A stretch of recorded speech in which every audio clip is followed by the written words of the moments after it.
This video in the ABC of Audiobooks is brought to you by the letter E.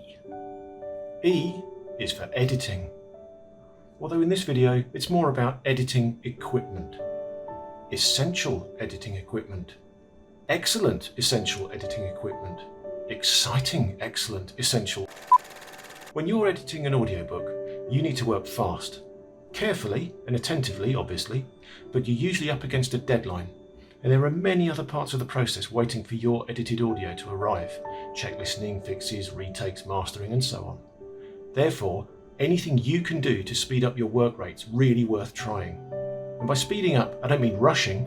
You miss things that way. In this instance, I mean finding and using equipment that can help you edit faster. I find the following things are now essential to my editing. Obviously, you can edit without them, but at a slower rate.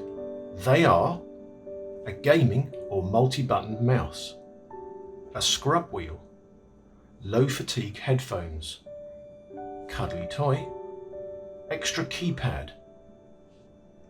I'll go through them. The mouse doesn't need to be a gaming mouse specifically.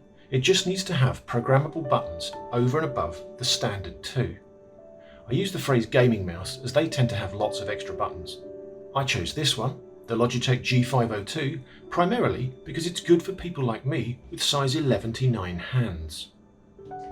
It's got 11 buttons plus a scroll wheel, and apart from the usual left and right buttons, I have them programmed as hotkeys to do things such as playback at different speeds, make a cut in the audio, change the mouse pointer speed for verifying control when selecting things, and so on. A scrub wheel isn't necessarily necessary, but can really help with locating a click or pop in the audio that's not easy to spot on screen. Low fatigue headphones. These are not to be underrated.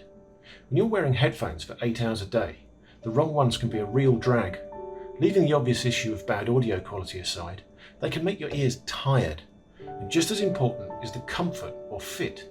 If your ears physically hurt after half an hour, you're going to be taking breaks more and more often, slowing you down. Extra keypad. Hey, extra. That begins with E. This is the one piece of equipment I couldn't do without. These are generally used in point-of-sale terminals in shops, bars, restaurants, that kind of thing. They're basically a programmable USB keypad that your computer sees and responds to just like a regular keyboard. So, in my DAW, I noted or created hotkeys for all the operations I use regularly, then programmed them into my keypad. This one's an X-Keys 58. The thing I like about it is the settings are retained in the keypad, not the computer.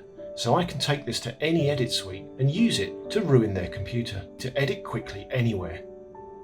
It took quite a while to find the best layout for all the commands. I started by grouping similar things together, all the markers here, all the volume commands here, that kind of thing. Then over some weeks I'd find I kept using a key that was just out of reach of my fingertips, so I'd move them about, eventually ending up with something I liked. Essentially, I try to have all the commands I need to edit quickly right at my fingertips. And I think I've managed it. Until I get to the end of a chapter and have to stop to name a file, I can pretty much go full speed without having to move my hands off the mouse or the keypad. I hope you find these little tips useful. Happy audio editing! Oh, and it's essential to have a cuddly toy watching over you at all times.